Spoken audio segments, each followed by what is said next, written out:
Here are a few things that you need to remember as an Aussie travelling in the US. So I'm going to be making this a new little mini series on my page. So first thing to remember is tax. Everything here in America is plus tax. And so when you go into a shop and you see something that is, say, $10, that's $10 for the item, and then when you go to the checkout, it's kind of like in Australia how we pay GST. I think it's like 10% in Australia, and it's already included in the price of the item. When you go to the checkout here in America, you'll take your $10 item and it might be $11 and so many cents, depending on the tax, because the tax also changes from state to state. I'm here currently in Miami, Florida.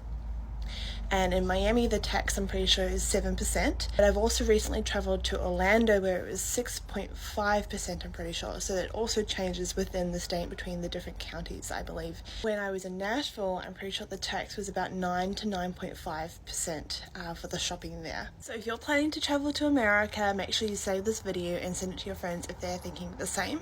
And in the next video, I'll be talking about driving and tipping.